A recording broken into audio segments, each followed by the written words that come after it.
This is another episode of Dangerous Ideas. My name is Shawn Kanungo. I'm an innovation strategist. What we do is we break down concepts and frameworks that will change your life. Oh, wow. Hey, everyone. This is another episode of Dangerous Ideas. My name is Shawn Kanungo. This is my favorite podcast in the world because what we do in this podcast is we break down concepts and frameworks that will change your life. And back on the podcast by popular demand. Oof.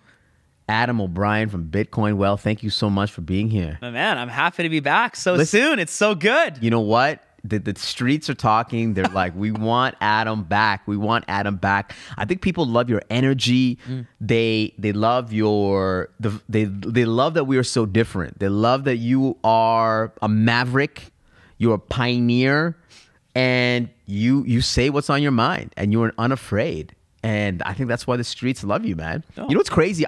I was in Vancouver with my wife, Deepa. We were just walking around, enjoying Vancouver. Didn't tell a soul. We didn't tell anybody. We have friends in Vancouver. We did not tell them. And shout out, I know some of my friends in Vancouver watch this. I'm so sorry I didn't tell you that I was in Vancouver. We just had a romantic weekend, Ahmad. Just relax. And I see this guy walking down the street. I'm like, Adam! I'm like head buried in my phone, like trying to finish stuff up. Man, it was crazy. That was awesome. What were you there for, by the way? I was speaking about the difference between holding Bitcoin personally and holding Bitcoin yourself, or like in an ETF or in an exchange of some kind. It's a Bitcoin meetup. Bitcoin meetup, yeah. So the Bitcoin meetup in Vancouver, if you're in Vancouver, dynamite. Van BTC. And this guy called Fussler, he found Bitcoin, didn't feel like there was a good community. He's just like, I'm starting one. So he just like fired it up. He just brings speakers in once a month. Everyone chats and hangs out. It's like, this one. So this new spot is in a like a sweet cafe. They have like a cafe co-working space. Yep. They accept Bitcoin. So we were buying, I had a bit of a sore throat. So I was like buying tea all night in like Bitcoin. It was dynamite. It's super cool. How did the talk go?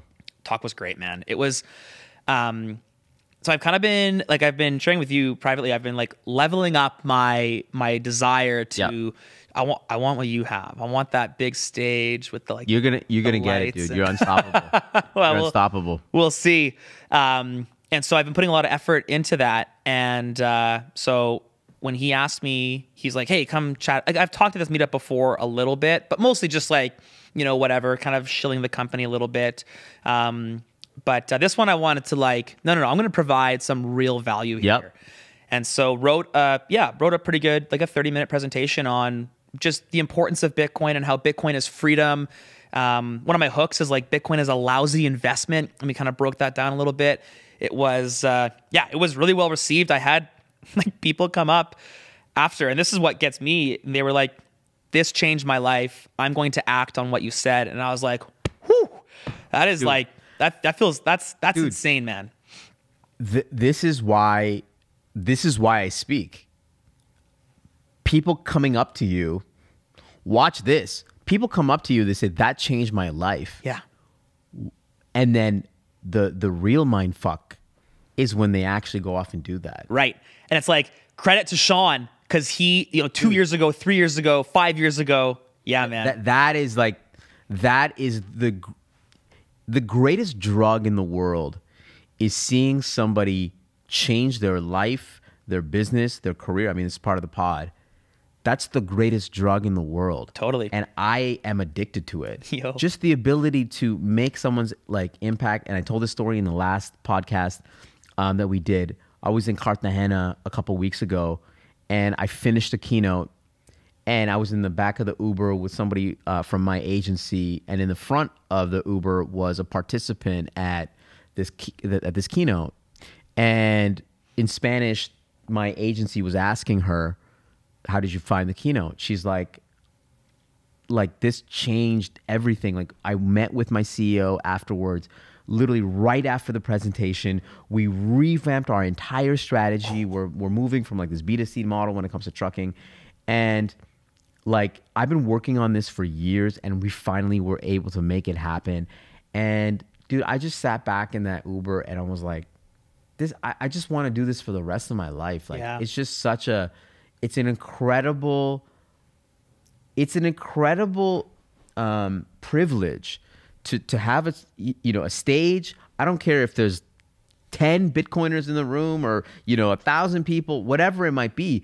The ability for somebody to come up to you, Adam, and say, "Damn, I changed my life," and actually to go see what they did, the greatest drug in the world. And so, man, I'm so happy because you are obviously with your business and your mindset, you will change people's lives, and I'm excited for you, man. Thank you, bro. Last time I was on here telling me I was a big problem, I was wrecking society. You're just like buttering me up now. Hey, listen, man. Well, I do want to chat with you about a dangerous idea, and I have a bone to pick with you as well. So the dangerous idea is pick a fight. Yo, that's the dangerous idea. And actually, if you look throughout history, some of the best entrepreneurs in the world, they picked a fight.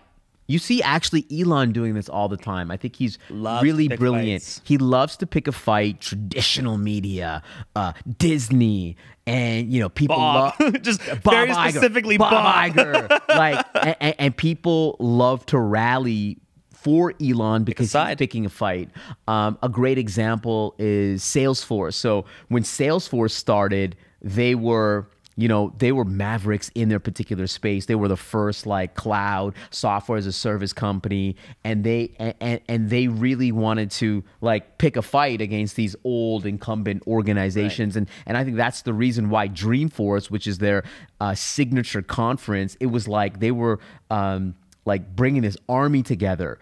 And so this idea of picking a fight is so interesting. I just even saw on Twitter recently. I'm a big rap fan. So Kendrick Lamar, who is one of the best hip hop artists of our generation, just had a line where he says, forget the big three. People talk about the big three being Kendrick Lamar, J. Cole, and Drake. He's like, forget the big three. I'm the big me, right? Saying that Shots fired. He's the Drake. GOAT, right? GOAT. And you see Kendrick fans being like, "We're waiting, man. We're waiting. Yeah, you're it, right?" And Kanye does this in terms of going against Adidas, and people rally, and Kanye, say what you will, the guy has got the number. He can still, even though he's canceled, can come up with the #1 song because he picks a fight. I can go on and on and on about stories about this. And, I see you on Twitter, and you are going against Brian Armstrong, who's the CEO of Coinbase. And I think Brian Armstrong has been a net positive for the entire ecosystem in the crypto space, because he's brought so many people to the dance. He is the one person amongst all these scam artists like SBF and Do Kwon and blah blah blah. He's actually fighting the good fight with the regulators, and here you are picking a fight. And are you doing that for clicks? Are you doing that for real? Are you doing it for real? I think so first things first, you can't just pick a fake fight. There's got to be Elon spat with traditional media. It's not because he wants to fight traditional media. It's because he's like, hey, I super disagree with what you're doing. I think it's dangerous what you're doing, and this is a problem. And so it's actually funny. I've had this, maybe this is a little bit subliminal, but I've recognized this, that probably need to pick a fight with somebody. Okay. But it wasn't Brian Armstrong who I had in mind. And it kind of morphed into that. I'm a generally kind of carefree and loving guy. I honestly think that most people deserve benefit of the doubt and whatever. And I think that's actually even true probably of Brian and other people. But what I have a huge problem with is people that should know better. Crypto and Bitcoin are not the same. That's my fundamental belief. Bitcoin is sound money. Crypto is a casino at best. Tons of unregulated, illegal securities exist in the crypto space.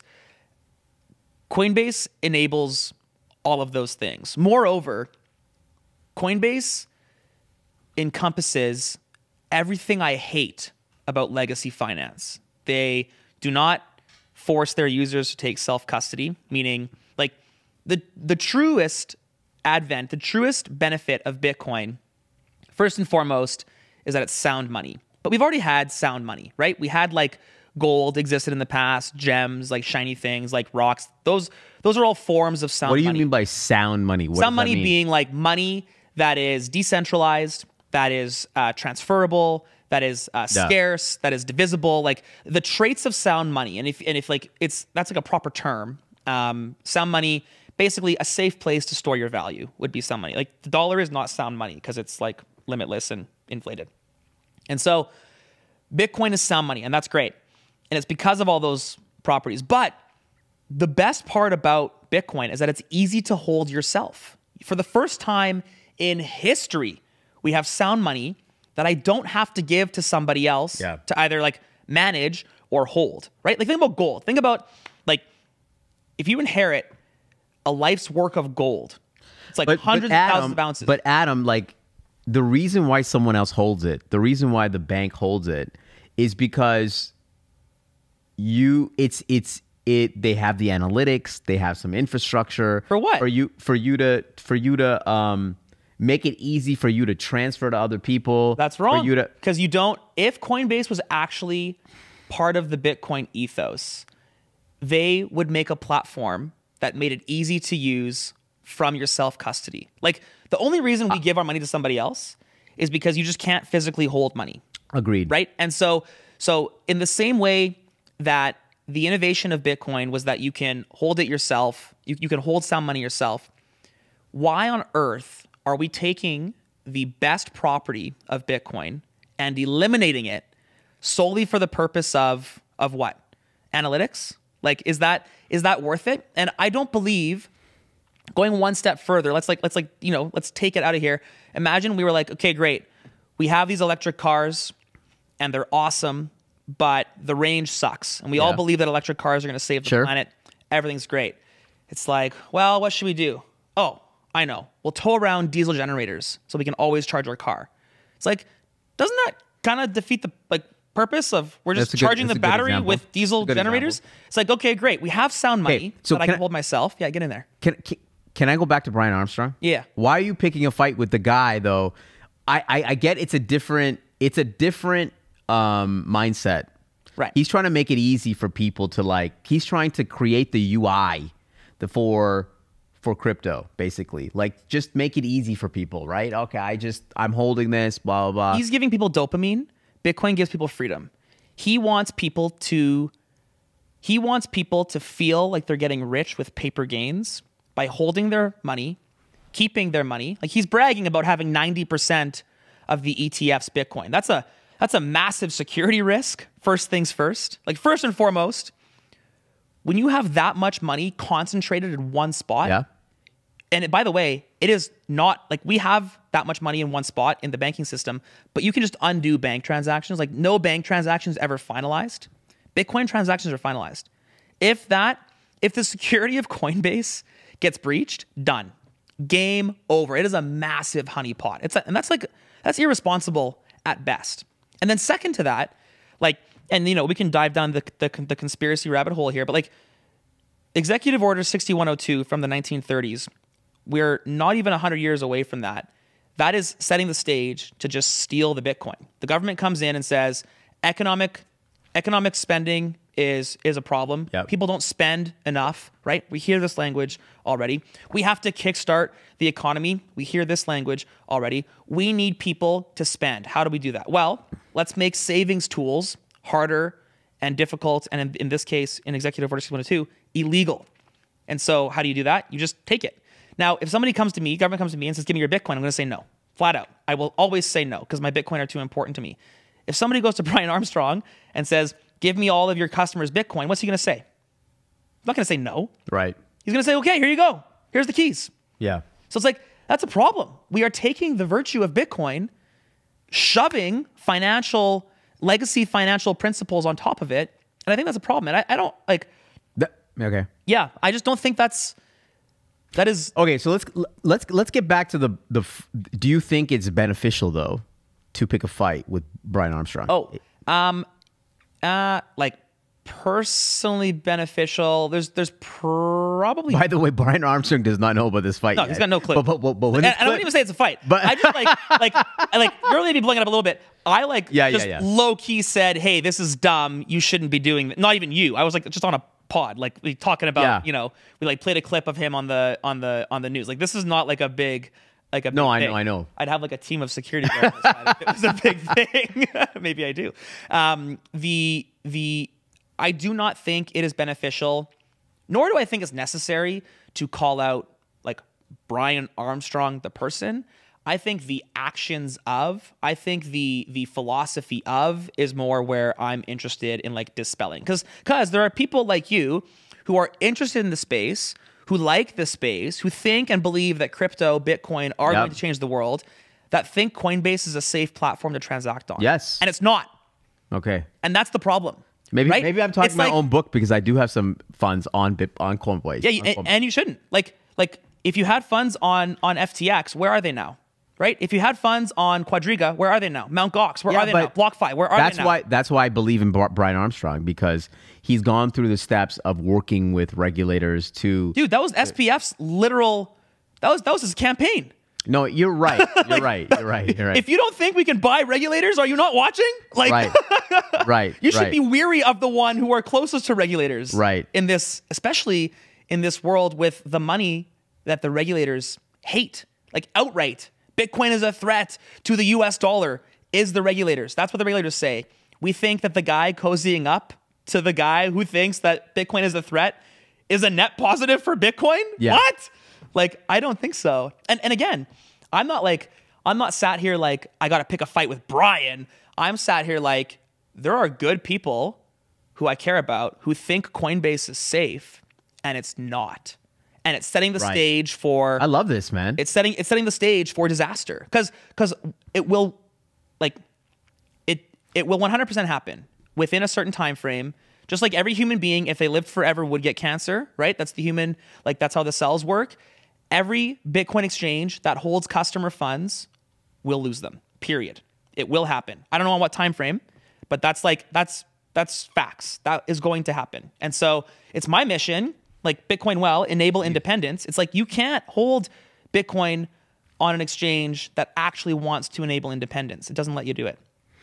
Okay, man. Like this might be the greatest clip for you in the history of your company. This is crazy. Listen, I love your passion for it, and you believe it. I know you believe it to the core. And I know you know what you're talking about. So actually, it's a great fight to pick. And when I think about this idea of pick a fight, taking it from a broader perspective, it is we want to people want to rally for something, right? It's like we're always looking for something to we're looking for something to attach ourselves to. And this purpose disruption is always about David versus Goliath, and this idea that we're gonna go with the underdog, right? And then at some point when the disruptor becomes Goliath, then people are like they lose interest. But I guess what I'm trying to say is that it's such a powerful tool. It's been used throughout history, and it's great. It's so funny though, because months ago when I'm like kind of struggling to find the way to tell the story of Bitcoin, I'm going through that thought process, and then it's so funny that process kind of just naturally leaves my mind. I lean into like the purpose. It's not so much about the fight; it's about the protection of people. Like you have money in Coinbase, I think you just said. Yes. That's a problem. And it will always be a problem until somebody tells you it's not, right? Yeah. Or that how to fix it. You've actually changed my mindset. Right. And, well, thank you. Yeah, good. And so it's like, is it a fight against, I'm not necessarily picking a fight like, Brian Armstrong, Coinbase, like that specific clip. And I can send you the clip so you can post it in. It's like, he's on what looks like a paid interview with a journalist saying we hold 90% of the ETF's Bitcoin. And that to most people is like, huh. I think he was on CNBC, but no, I don't think no. it is. Okay, but like it's like I've done those interviews too. Like they're you pay a journalist to like ask you, right, floated questions that you've got like, they're like fairly rehearsed. Like I don't do well at those because I don't do well with the rehearsals, but like that's what the question sounded like. It was like, hey, we're here to talk about Bitcoin, but first let's talk very specifically about this very small piece of Coinbase. Like it was a very scripted question. But then people are like, oh yeah, that's great. 90% of Bitcoin sitting there, plus the MicroStrategy's Bitcoin. Like this is awesome. It's like, whoa, we have a decentralized money becoming more and more and more and more centralized, right, because of this company. And that's the problem. It's not the company's problem.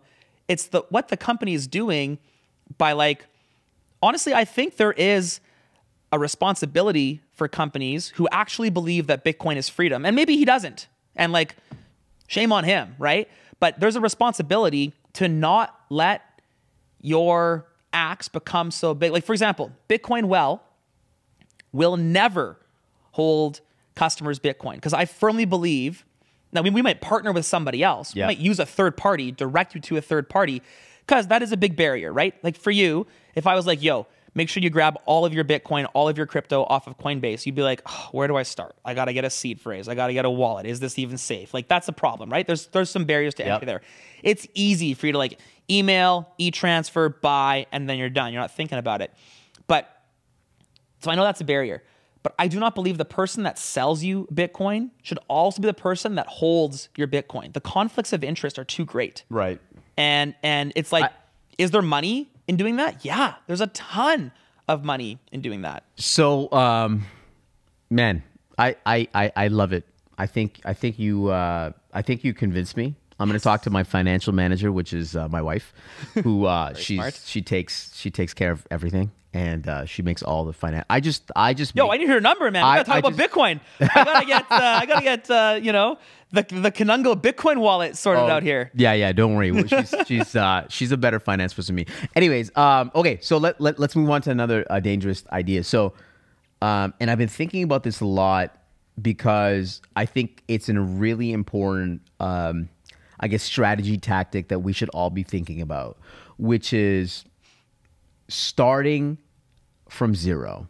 Starting from zero. If you were to build a company today, if you were going to build a life today, if you were going to build whatever it might be today, what would you do if you started from zero? Because my belief is the way that we run our organizations, the way that we run our governments, the way that we run our lives, we start from precedent. Exactly. Yeah. And the reason why I'm asking this question and this dangerous idea is I've been speaking with a lot of business owners, franchise owners. I've been speaking with a lot of government leaders. One of the beautiful things of my career is that I literally, like, most of my day is just talking to leaders and like picking their brain on their challenges and opportunities. It's like the greatest. It's just a podcast that I can listen to and just to hear. And one of the questions that I keep on asking everyone is like, if you were to start again, this business again, this organization again, what would you do? And it's such a mind fucked. The question just fucks with your brain so much because you have to unlearn so many things that you think about your business or you think about your career. And it's like, well, we have AI today. We have all these ways of getting out our message today. Of course, we would be leaner. We would do this. We would do that. And it's like, it's such a beautiful question. So I want to ask you a question. If you were to, from scratch, run a new company today, it doesn't have to be a Bitcoin company, a new company today, what would be the first things that you would think about? First thing is it's got to be the why. It's got to be the mission. Yeah, the mission. It's got to be, are we actually changing lives? Are we aspiring to make the world better? Yeah. And I think that's number one. Number two is 100%, how do I do it better than what's out there? How do I do it differently? How do I see the next 10 years playing into like that mission? And then third is just who do I like who, right? Because honestly, like getting that's the most dangerous part of it is the who. Because if you get someone who's an expert, it's like they're not going to be that good because they're going to have to unlearn a bunch of stuff.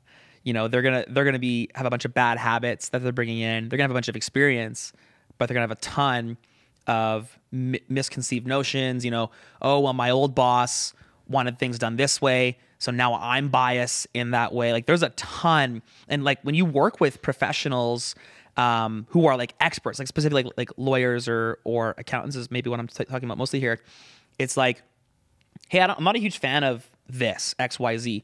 Why is that in there? And it's because they made an assumption that they know what your end goal is. Yeah. And it's like, oh, well, you know, because of this risk that exists. And it's like, I'm not even concerned about that risk. By the way, the risk that I actually care about is over here. And what you just did opens us up right here. Yeah. Like you got no idea. It's because they have a bunch of preconceived notions, a bunch of precedent that they are just like plowing into the decision-making process. And so I would definitely say the who. And then, so like, go ahead. You were going to say. Well, like one thing that I've really lent into and where I've kind of gotten a little bit maybe healthier in my leadership in the past is simultaneously like looking for more from the team, looking for more of them, like not just time, but more so in their brains and their creativity, but then also being a lot firmer in what I want. And I found that in the past, I let maybe too many different ideas. Like I was kind of wishy-washy on what I wanted. As I dialed in my focus, my vision, my mission, and disseminated that better, it was like, okay, I believe you can do this better than me. That's why you're in the chair. But make no mistake, we're doing this. Yeah. Right? It's like, well, I want it to play over here. I don't care. Like, that's good. That's really cool. That's awesome. If you want to do that, I'm not going to stop you. Like, please go and do that. But you're not going to do that here. Like, we are looking for the mission. Yeah. Right? We want to do mission ABC.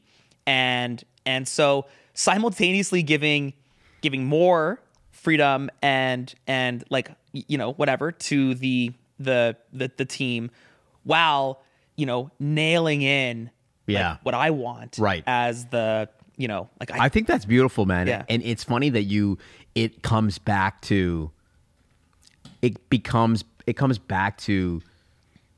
people at the end of the day. It's like, how do you drive people? Yeah. And I fundamentally agree, which is number one, mission. Mission is the most important piece. What is your mission? Why do you exist? And be crystal clear on that. Yeah. And then the next question I would be like, how can we make the largest impact with the least amount of resources possible? Right. Because I think what happens is that when we start something from scratch, we naturally go back to what we've learned that was, you know, relevant back in the day. Well, we need like if I were to start a company from scratch using old principles, I'd be like, okay, well, where's the office going to be? What's the logo? What's the logo going to be? We need a accounting department. We need a procurement department. We need this department. Yeah. We think in boxes. That's how we think. And I think that the world is becoming a lot more cleaner in the sense that technology is becoming less of a barrier. Right. And if you are any organization today, you can do way more with way less. And you should think more, instead of boxes, we should be thinking about what problem are you solving that aligns with your mission at the end of the day. Yeah. Right? That's what Elon's done so well. It's like, I think the most, to me, colonizing Mars and launching internet satellites are not the same. Like that is not the same. Right. But he's like, well, I want to get to Mars. I need to make money by doing that. How can I do that? He's done, I think the most underrated thing that he's done is find the revenue producing business inside of of the Hit mission. the mission. And like I was the reverse, right? I found Bitcoin, started selling Bitcoin to make a profit, deployed Bitcoin ATMs because I thought it was cool to make a profit, to scale bigger. It was always about scaling. And then when it turned into Bitcoin accessibility is when it really went poof. Right. It's like, well, we're only in Western Canada. We want to make Bitcoin accessible. We got to blow it out.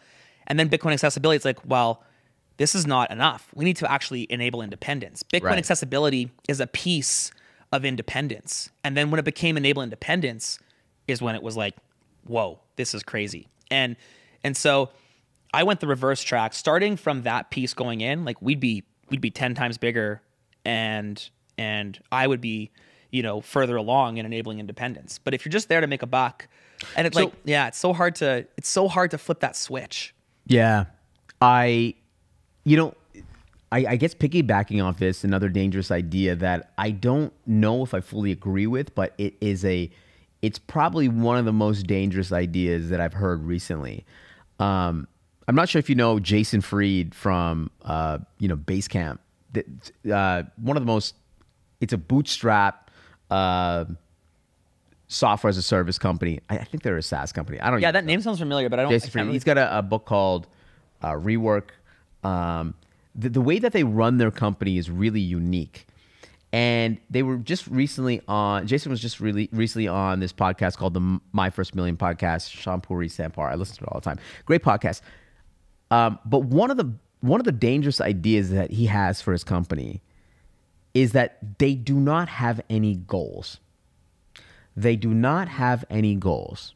Their whole thing is that if there's more money, then I guess their only goal is that if there's more money than we have from the previous year, like they look at profit. They don't look at revenue. They think revenue is bullshit because you could have the greatest revenue in the world, but if you have your expenses are high, then who cares? Yeah.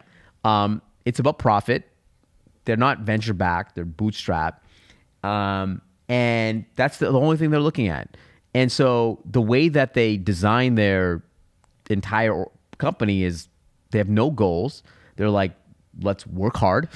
And it's based on vibes. And I think that, so I know nothing about this, but the biggest problem there is you do need a balance of both. Only goals is so dumb, right? Only goals, like, goals is so dumb. So dumb. Like, okay. Why? Well, think about a sports team, like 32 teams in the NHL. Every single one of them has the goal to win the Stanley Cup. Okay. Right? It's like, if you ask them, hey, what are you hoping to achieve this season? Win the Stanley Cup, period. Yep. Right? Every single one of them are going to say that. But like, that's not enough. Like, they're laser focused. They're right in there on that goal. Doesn't matter. Because you need the second part, which is like what you just said, the hard work. But if you only have hard work, if you don't have anything that you're striving towards, it's like, I'm just going to dig a hole. It's like, well, what's your goal? Well, my goal is to make profit. It's like, well, if you're only digging a hole without the goal of making profit, you're not going to make any sales, right? You're not going to sell that. Are you saying that because there would be no intrinsic motivation for? Maybe there'd be no direction. Like, no, you can still have a mission. Okay, sure. Then the mission is the goal. I would say, like, yeah, no goals. I could probably get on board with that one as far as you can. Okay.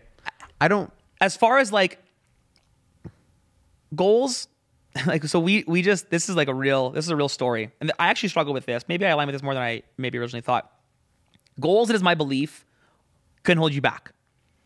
Because I do not think goals can hold you back. I do not think any of us can actually conceive what we are truly capable of. Right? That's true. Only a psychopath can't. Like, if you ask me, like, we did this almost 2 years ago.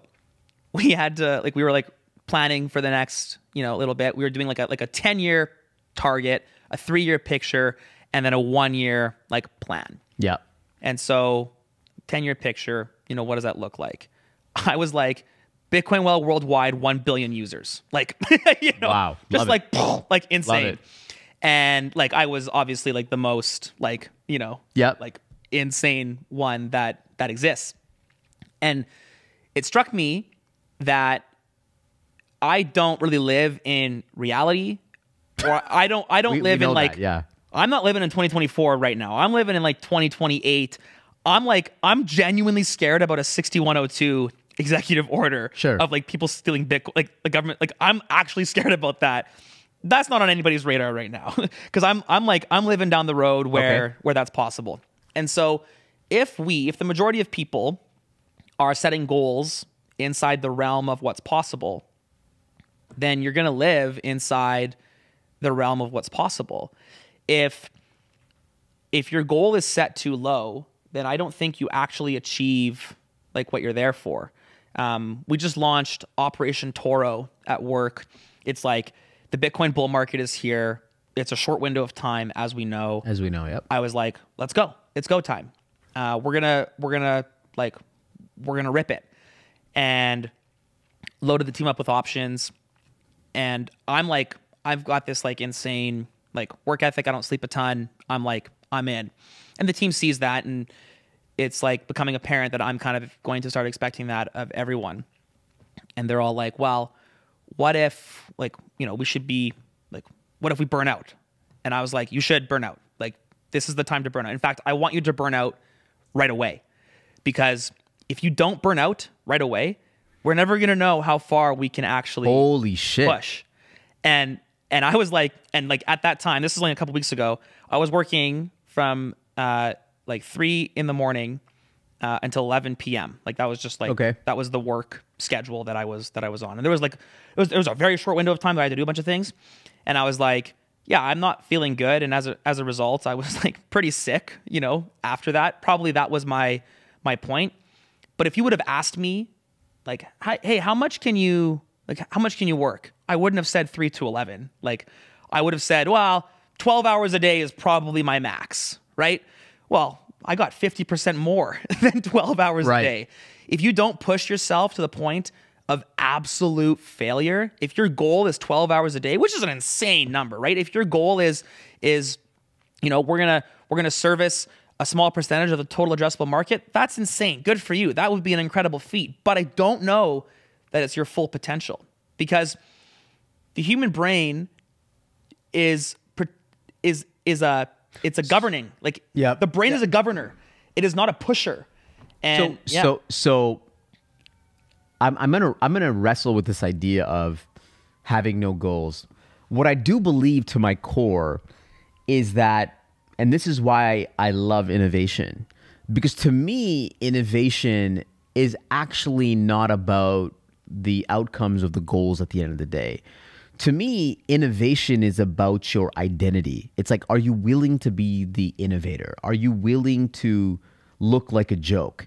It's actually about who do you become at the end of the day. And that's why I love innovation, is because innovation is naturally, you have to create value in new ways. And in order to do that, you actually are transforming not only your business, but you're actually transforming yourself. So the beautiful part of innovation is that actually the outcome is not really that important. What's really important is like, who do you become? What is your identity at the end of the day? And I think the reason why I'm wrestling with this is that what's more like, let me give you an example. Like when I was working at Deloitte, I started this mobile app company. We created a whole bunch of different apps. Some of them had mediocre success. We got like tens of thousands of users, but nothing was like, in an app world, you really need to like get 1 million users or 1 billion users to really be relevant. So none of them were the hit. So really it was a failure. But I never looked at it as a failure at the end of the day. I actually transformed who I was. I transformed my skills. I transformed my identity. I actually became like the digital guy at my firm because I learned UI, UX development. I learned how to work with like remote developers and I like built this incredible skill set. So the outcome for me was like the identity that I now created for myself because I innovated. And I think that's the most powerful part of innovation. And I guess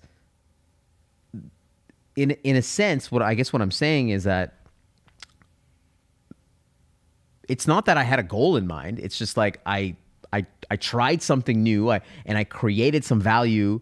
I tried to create some value, but in a sense, I actually changed my identity. Yeah, and like you did have a goal. You had a goal to make an app, and then you had a goal to get users on the app. So like you know, yeah, I guess In what I said, you need to have direction at minimum, and the mission should provide direction, in my opinion. If your mission, if you are not asking yourself, if every action you take is not governed by, does this further the mission, then I don't think right.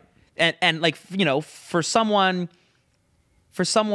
at the top, probably the mission is a little bit broader than somebody who's like, you know, if the mission is to go to Mars, and you know, eventually that comes down to the guy that's got to like push the go button on the rocket, right? And like, what's your goal? Like, push button good. Like, that's the goal, right? That's all I care about. I don't care about anything else. Just button good, you know, rocket up. And like, so it's like a reverse pyramid almost. You need almost a lack of goals at the top, because any goal that you set probably is too small. Because at the top, your goals shouldn't be hindering. They should only be enabling and pushing. And that's probably actually where it transfers into being a mission. And that's the difference maybe between a goal and a mission, is a goal gets you towards the mission, right? Back to a sports analogy. You're never going to win the Stanley Cup. That's the mission if you don't score enough goals. And so I would say, but like, you know, if somebody asked you, how many goals do you have to score to win the Stanley Cup? Right. You'd be like, well, I don't know. Like last year, the team that won scored 600 goals. But what if another team scores 650? What if, right? It's like, how many goals do you have to score? It's like, I don't know. I got to score more than everyone else. Like, that's how many I got to score. Yeah. And that's where I have a hard time, because, you know, as part of this like Operation Toro, the team was like, okay, like, what's the KPIs? What are we driving towards? And I was like, more. Like, we know what we need to do. Let's just do more of it. Like, you know, if we're developing this fast, 2x it. If we're developing, you know, if things are this safe, 2x it.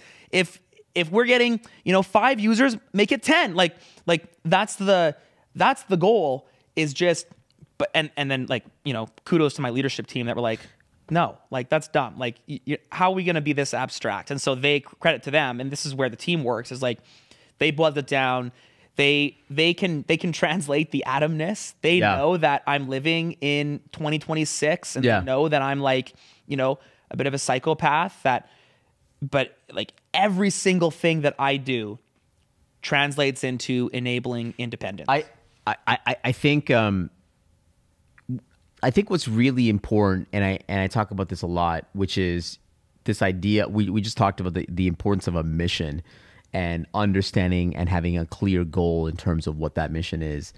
But it's also like understanding your people's missions, which may not always align with your mission. It's a good filter though for a company, isn't it? No, it absolutely is. You're not going to have that perfect alignment. And I think it's, you know, that's why I'm always interested in like understanding people and just understanding what is your mission? What is your goal? What do you like? What do you enjoy? Like, how do we, because I feel like if you can connect the things that people are passionate about with the work that they have, then they'll be fundamentally unstoppable. I'll give you an example of this. I had this mentee at Deloitte. His name was Sam Pajot Phipps. Really like incredible guy. He was going on in 2015 about this thing called Bitcoin. And he was trying to get everybody on board that this is going to change the world. And at that point, like, I was kind of, you know, I was following the space, but I wasn't like a believer in it. But he had something, and I knew that he was so passionate about this. I knew that he could just make such a big impact. So, but he was like stuck on these other projects, right? He was stuck. And so I actually inherited him as a mentee. And my goal in life was to try to get him connected to some work that he was like really passionate about. Of course, basically putting him on a blockchain project. This was in 2016 or 2017. And over time, we were able to do that. And once he started to start working on something that he was completely aligned with, like he just became unstoppable. Totally. And he actually ended up leaving the firm and joining a company that was focused on blockchain, and now he's gone on to do some really cool things. But it's like, how can you connect the work with the things that they're passionate about and just let them fucking run? Dude, and the passion trumps it all. Passion trumps it all. I failed in that regard. So I was in the process of discovering I think my mission was always in my heart, but I hadn't put it in my brain yet.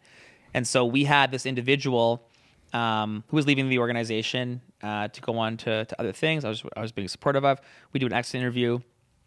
And this is right as I'm like really leaning into our new mission at that point of enabling independence.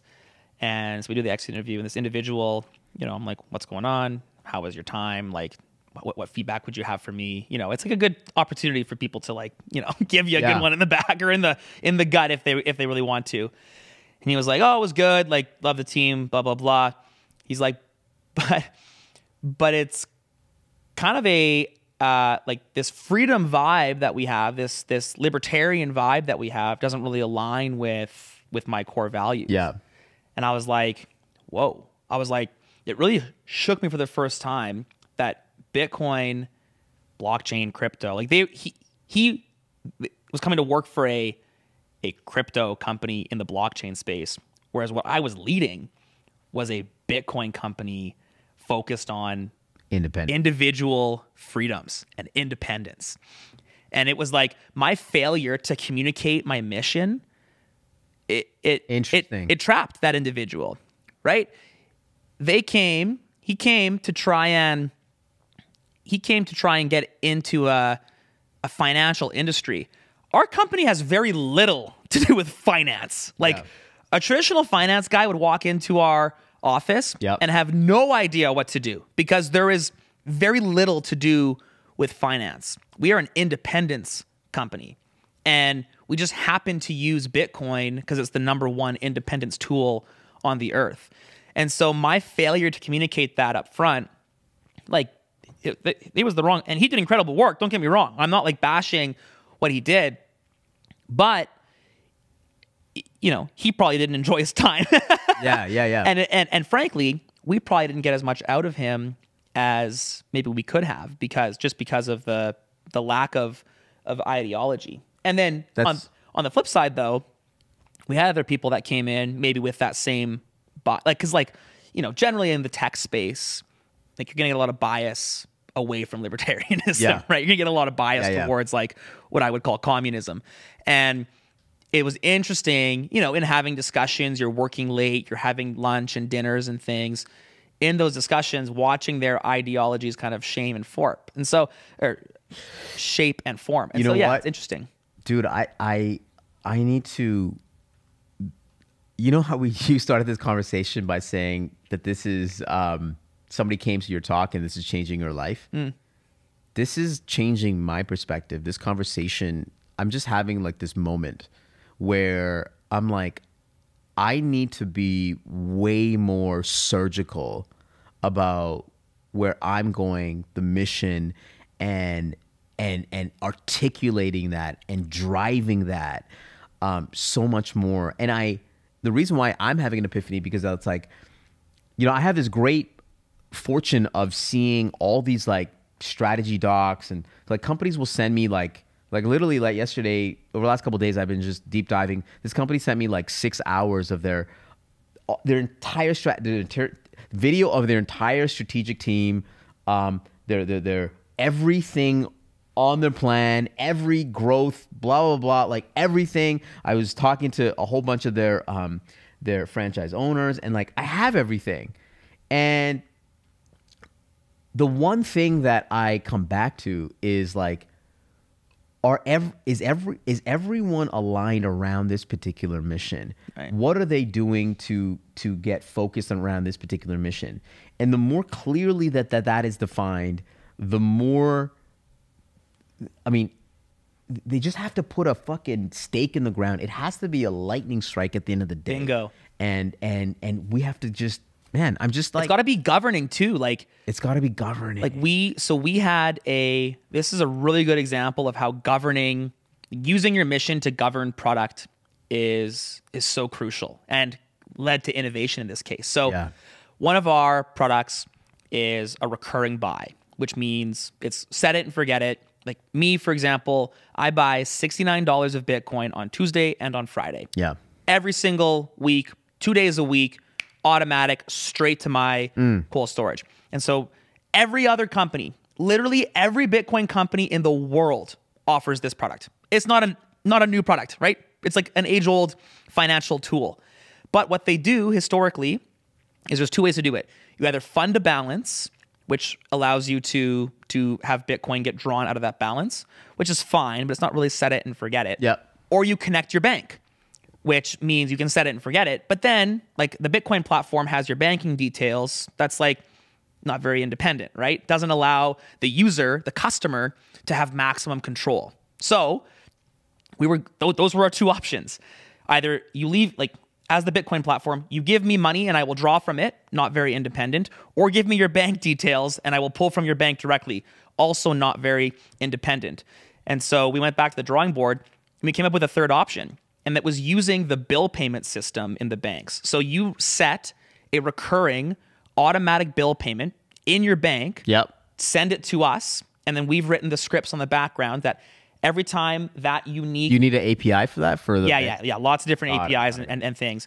This is like too technical for the pod, but yeah. Okay. Yeah, it's like at the end of the day, though, what we did was, because our mission is to enable independence, we gave the user all of their control in their banking app off platform. And it's actually to our detriment. Like, we have no analytics. Like, I have no clue if somebody stops a recurring buy, other than the money just stops coming in. Like, I've got no idea. And so we can't reach out to them and be like, that's good. Oh, do you want, but it's more independent. Yeah. And it's better for humanity and society as a whole. And so it also led to, I think, to more innovation, because why else, like, unless your mission is to, that's harder in every way to build. That is the hardest product of those three options. That is the hardest one to build and the hardest one to manage. Why else are you doing that, if not because your mission is to enable independence? If our mission is to, be the easiest place to buy Bitcoin, we're not doing it that way, right? If it's to be the maximum crypto house, we're not doing it that way. Yeah. But independence, and that's where the goal becomes different from the mission. And I think mission governing action is like, whew, that's how you change the world, man. Mission. Have you ever said that in your life? Mission governing action. Probably. Probably more so to my team than on a pod. But yeah, man, mission has to govern action. And like you said it, and if I were to like guess what's your mission, like in your heart, you say it on the pod every time. It's like change lives. Yep. Right? 2 words. Impact. Change lives. Impact. Change lives. Impact. Change lives. Impact.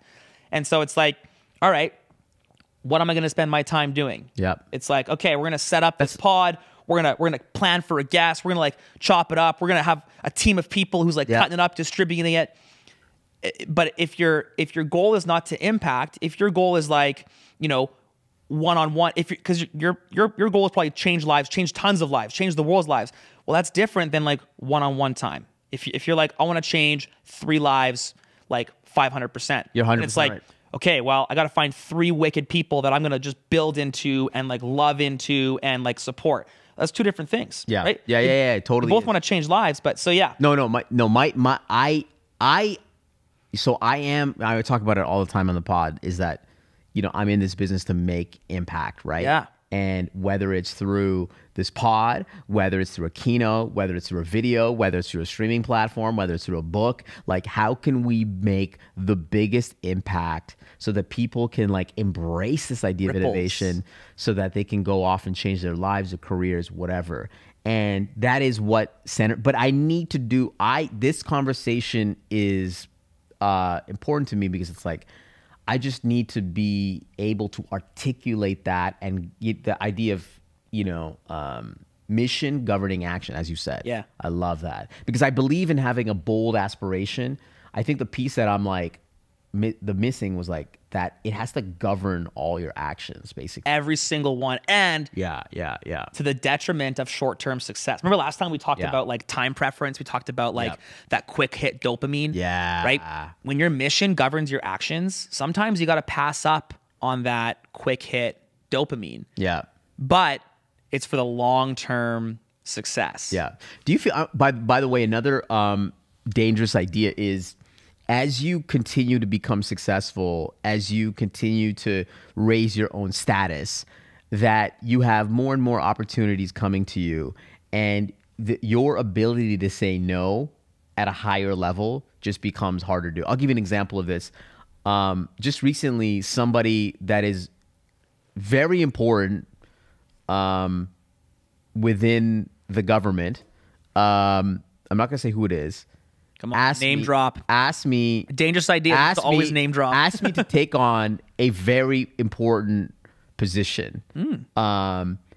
And I was really flirting with this idea because it's an incredible opportunity, but I'm like, is it aligned with my mission and where I'm going to go? And I can be so, and it can be very seductive to be power, clout, status, kind of like status, but it's like, does it align with my mission at the end of the day? And I feel like more and more of those things, and I feel like I'm just like a nice guy, so always like I'm always entertaining, and I'm always responding. Somebody else like DM me, I have this thing, and I'm like, can we jump on a call? And I'm like, yeah, sure. Like this is something separate, but how do you help me? I feel like you're way more blunt. Like, hey, I don't have time. You know what? I can't do this shit. Yes and no. I'm only getting there, and it's actually out of a. I would say it's less mission focused and more out of a. Well, maybe it is mission focused. It's like personal mission focused. So, like I said, I was like, I'm kind of off that schedule for the next few weeks, but I'm going to be back into it soon. Like 3 a.m. to 11 p.m. Like that means like. I'm not seeing my kids breakfast, lunch, and dinner. I'm not seeing my wife. I actually just tweeted at Adam O'Brien _. You can, my wife just sent me a calendar invite, just says date night, whatever. I screenshot it, put it on Twitter, and I didn't even notice this. Someone pointed out the calendar invite says 3 other things planned at this time. It's like, I'm hyper booked. Like it's insane. But when people ask me to do things, I try in my head to ignore the emotion, because I'm just like you. I'm like, this is cool. Like, I'm excited. There's something in it for me. This is great. But then I'm like, if I'm taking the time away from work, which is kind of like right now, what's governing most of my time, am I going to be happy to trade that time with my kids? Because I'm already off work. So it's like, great. I'm making the conscious decision to not do my primary. And then in my mind, I've kind of gotten to the place where everything not my primary needs to be my kids and my family. And so from my perspective, like I just actually yesterday had my last board meeting with this organization that I was a board member of. And you're so happy. Well, the reason was just like, I was not doing them any favors because I'm there, I'm in the meetings, I'm like, like I'm engaged and I'm there. But I'm also like putting out fires, and I'm on Slack and like emailing. 100%. And then I'm like feeling guilty because I'm leaving work. Like I'm not in the office for 4, 5, 6 hours on the certain days because I'm out doing that. So I'm halfway there. I'm still not nurturing, giving my family. It's not providing my family any additional benefits. It's not providing. You could argue there's like, oh, I think of the long term, the relationships, blah, blah, blah, and that's all like fine and fair. But it became very apparent to me that I was doing everybody a disservice by just saying yes. And so when I go through it, I picture, like I just run now every scenario out to the like most hyperbolic extreme. And if the hyperbolic extreme, if I can't find a path that is my family benefiting, then it's just it actually becomes a very easy no in that case. So you're taking on this crazy schedule right now because you guys are in hunting season. Operation Toro, baby. Yeah. Toro. So I was recently listening to this new podcast with LeBron James and JJ Redick. It's called Mind the Game podcast. They just started it. First episode came out. LeBron said something that I think went viral. I listened to it a couple times just to internalize it. He said, I'm paraphrasing, but he said, if you want to be great, if you want to strive for greatness, you have to be able to sacrifice your time with loved ones. And he's like, I'm up every single day, 5, 6 o'clock in the morning. I'm training. I got to get home, get a nap. I wake up, I eat, I go back to training. And he's been in the league for since he was 18. Yeah. Since he was 18, that's 21 years. And in order to be incredible, I mean, everything's a trade-off at the end of the day. Yes, yeah. Right? And so if you are willing to be a psychopath, because really that's what we talked about this before, insane people get insane results. You have to take that sacrifice. And it sounds like during, Operation Toro, that's what you're doing. If you want to accomplish something incredible, you have to take those sacrifices. But here's the next step to that, though, is that it should allow for my family to do more things later. And not just like because of the money. That is going to be a part of it. But so I've been speaking more, right? I was speaking in Costa Rica. This year, I'm speaking in Montreal, Boston, and Nashville. Just before August. So like I'm hoping to plan some more fall speaking engagements as well. And I'll be in Calgary in July. And so, historically, I thought of that as, okay, hey kids, dad's going to be out of town. I'm going to get there the night of, right? I'm going to get the speaking thing done and I'm going to bolt out of there the next day, right? I'm not going to engage in the speaker's dinner before. Yep. I'm not going to engage in the networking after because, I want to be home. Yep. So what did that do? Well, it made the speaking engagement a lot less valuable and I was still gone from the family. And so back to mission. What's the mission, right? Better time with family, strong family unit, wanting to be a good, togetherness. And so now, like with Costa Rica, I brought my wife and 2 kids, and that allowed us to spread things out a little bit. Rented a house. We stayed there a little bit longer. I was there at all the events that I needed to be at. I was speaking. My kids got to watch me speak. They got all fired up. Dude. It was awesome. So Boston, what are we doing again? The whole family this time is coming. I'm bringing all 4 kids, my wife. My mom's also going to come to 4. When is this? May. You should come. May 3rd and 4th. It's at a Freedom Festival in Boston. It's going to be sick. And so doing that one. And so now I'm kind of shaping my perception. It's like, okay, I want to work. Like we joke. I've got 5 kids. My wife's got 4 kids, right? I got a baby in Bitcoin Well. It's my oldest one, right? And I love it. And I love what I do. And I truly believe I was placed on this earth to bring independence and to, to show people how important Bitcoin is as a piece of their life.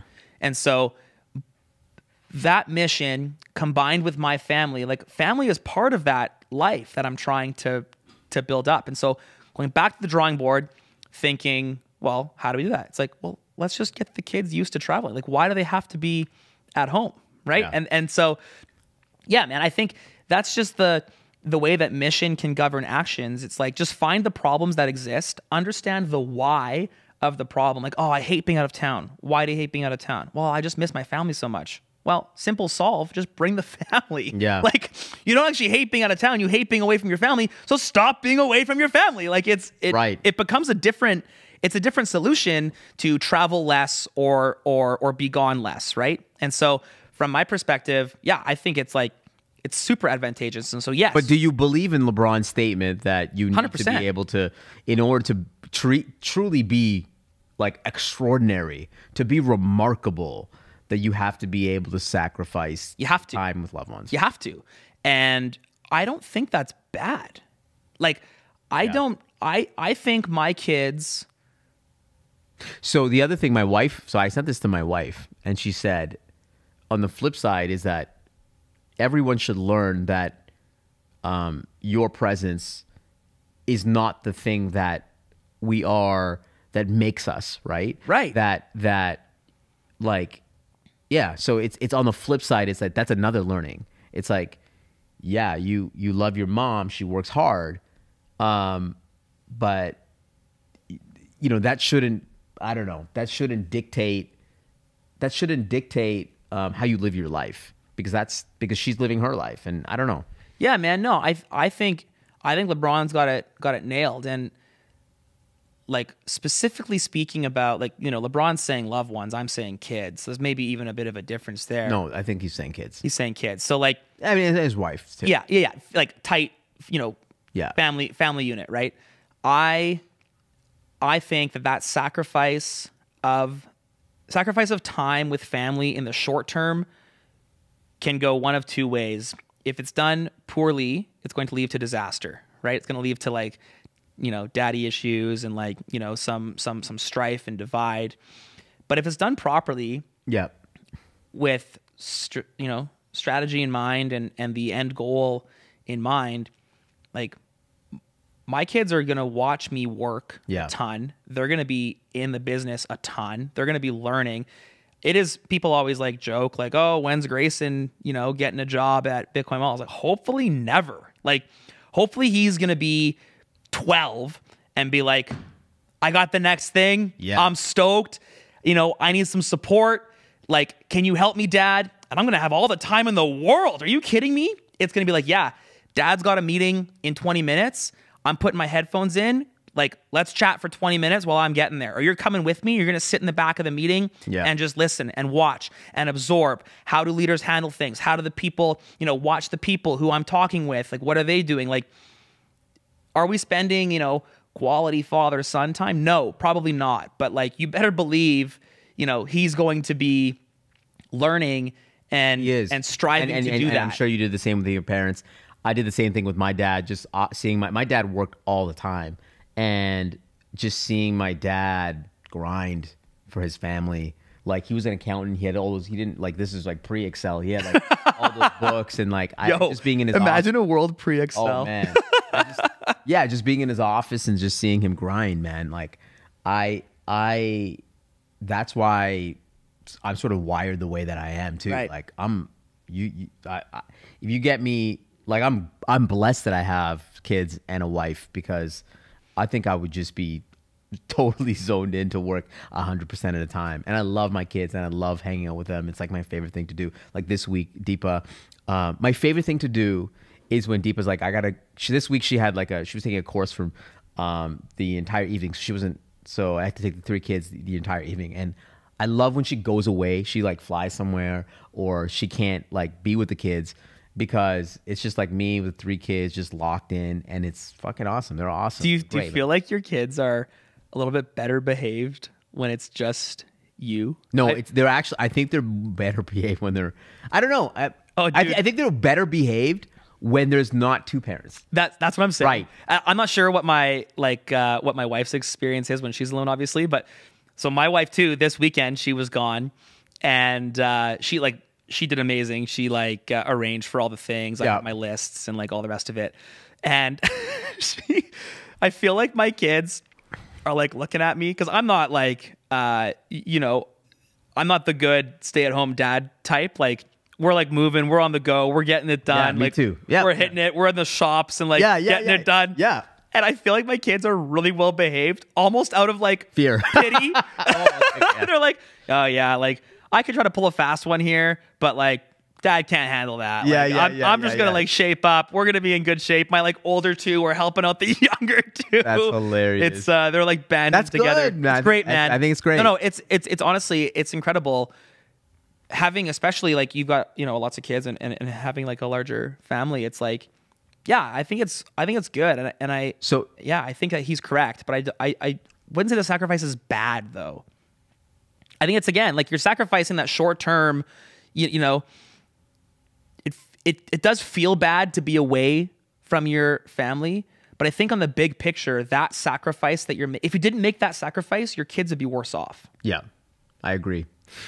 On that note, final note, there was a clip that was going around. I think Jensen Huang, who's the CEO of NVIDIA, which is probably the most other than Bitcoin, the most valuable company on the planet today, because they're providing all the chips to all these AI companies that are hungry for it. Literally the picks and shovels of the gold rush. Yeah. he was at, I think he was doing in a fireside chat at Stanford, and he essentially said that people that go to Stanford are, they're exceptional people. They have high expectations, and because of that, they have low resilience. He said, in my company, what we do is I actually wish pain and suffering on you. I actually wish pain and suffering, because that is actually how you get to greatness at the end of the day, is through that pain and suffering. And there are way too many people that have high status, that have high expectations, and they have very low resilience. And we have trained an entire, I'm just paraphrasing, but we've trained an entire generation to be, just entitled, when really it's like, are you willing to get in the dirt? Are you willing to suffer? Are you willing to go through the long, battle scars of working on something very hard for a very long period of time? That is what you have to get through to be great. And, a company like NVIDIA that is, now top 3 most valuable companies on the planet today. And like 20 years in the making. Yeah, I think 30 years in the making. Yeah, or something like that. And, now he's, now they're here. They've arrived. And I love the idea that in his company, he's like, I wish pain and suffering on you. And I'm going to go back to something that you said before, which I do not want to gloss over, which is, you said, I want you to burn out. Yeah. Holy fuck. We're going to replay that again. I want you to burn out, because you're going to test your limits. You're going to test how long you're able to put it in. Because if you're not able to do that, you're not going to be able to know how far can I push myself. And it's always going to be more than you expect. Totally. It's always, have you seen the video? Dude, you're like Jensen Huang. This is crazy. Have you seen the video of the football coach? I think it's like a commercial or something. It's like probably a 15-year-old video. Football coach blindfolds a couple of kids, puts a big kid on the little kid's back, and like on all fours, and says, crawl across the field. And he's like, just go. And so the kid starts like crawling, and it's like, everyone's kind of like chuckling, haha. And the kid goes like 2 or 3 yards. He's kind of getting tired. And he's like, keep going, keep going, keep going. Come on, you're almost there. You're almost there. You're almost there. And this kid, the little kid, carries the big kid on his back like 50 yards all the way down the field into the end zone. And it's like, it's quite an emotional. It's like a 4-minute long video. The coach is like, down with him. Come on, you can do it. You can do it. Like getting them all fired up. And this little kid carries the big guy all the way to the end zone. He's like, take off your blindfold. And the kid he's like, I can't believe it. Like, there's no way I thought I could get, if you would have asked me, there's no chance I would have said, I'm going to get him all the way to the end zone. But he does. And it's only because he's not focused on like that limiting factor, that limiting goal, right? Yeah. What's your goal? It would have been very impressive. Say like, I'm going to carry a guy twice my weight, 10 yards. That's like, yeah, good for you. Not even close to what you are capable of. I'm going to carry this guy 50 yards, and he didn't even fail yet. He just happened, like he ran out of field. The coach was like, you're done, right? He could have kept going. Like, we don't know what we're capable of. And unless we actually push to failure, we're never going to know. And then, by the way, once you see failure, that's the benchmark. And so think about how that compounds down the line. If you're like, all right, I'm able to give X, and then you can actually do, 4 times what you think you can. Well, now your new benchmark is 4 times, and you keep compounding on that. Like, you're just going to thrive. Yeah, 100%. Man, there's such a discussion on burnout and anxiety and depression. It's all like it's like it's a mindset thing, man. Our brains are like dangerous ideas in the building. Let's go. Those things are super real. But when you give in to them, you set your new benchmark and you lower your ability to do more things. And so it's like, yeah, you're like, you have anxiety. Like, okay, right? Your brain is literally telling you to shut down. This is not your failure point yet. Keep going. Like, let's see how much more you have, and like, do it responsibly. Yeah. Right. So I just I'll tell you a story. One of my friends, she's got this clinic she's got employees that come in, and they're. I mean, this is really uncouth to like. We're getting into dangerous ideas territory, but and other CEOs or private leaders have told me this privately, is that people will now text and say, they need a mental health day, right? And I'm totally okay. I'm totally okay with it. But the frequency as to how much that's it's happening, only going to continue going up. Right. That will never get better. Like, I've never done that. Right. And I also haven't taken a sick day, which is bad on my part. But like, I work. Why? Why is that bad on your part?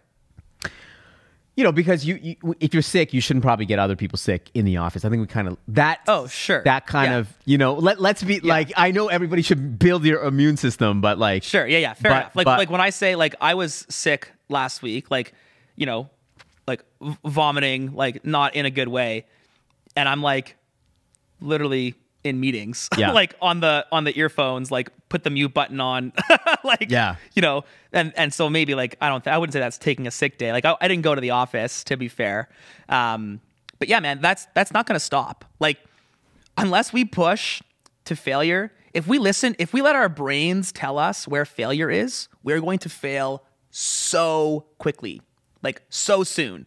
If we let our body, if we let our support system, if we trust people around us. Like right now, it's so taboo to say what I just said. Yes, which is like, you have anxiety, you're soft, keep going. That would wreck. Like, I'm gonna get canceled for that, and that would wreck like a lot of people.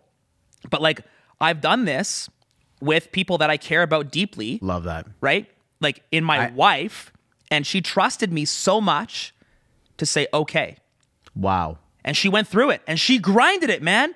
And I'm there with her, and we're working our way through it, and like like to her credit, if you asked her like was it easy, she'd say no, and if you asked her was it worth it, she'd say yes, because like we cannot afford to listen to our brains when our brains say stop, because our brains will tell us to stop way before we think we should. You know what? I'm not clinically. Like, I guess I'm not experienced enough to have this. I don't know enough about this subject. Right. This is not my. The only thing I know is innovation, and the only thing I know about innovation is it's hard to do, and the only thing I know about innovation is that you have to be able to suffer. And so, if you want to innovation is so hard that you actually have to go through the pain and suffering to make that happen. But this mental health conversation is just fascinating to me, and I really appreciate your comments. And it's because we've like, I guess the world is like, take a year off, mental health day or mental health year, or D&I, ESG, it's just like, and I feel like it's like swinging the other way because of leaders like you that are willing to step up and say things that actually most leaders would never say openly. They're just texting me this information. It's in the WhatsApp group. It's not in the ether. And anyways, that's the problem, I think. That's the problem. Yeah. Listen, man, every time we do a podcast, I think the world changes a couple times. I really appreciate you having on this pod. Please follow Adam. Incredible announcements that you've made recently. New round of I would say it's financing or financing. Yeah, financing. Oversubscribed. Congratulations. Thank you. And we didn't even get to that piece, but congratulations. Follow Adam, what he's doing Bitcoin well, just making independence happen for everyone. Dangerous idea. Subscribe, rate, follow, review, whatever you got to do. We'll see you on the next one.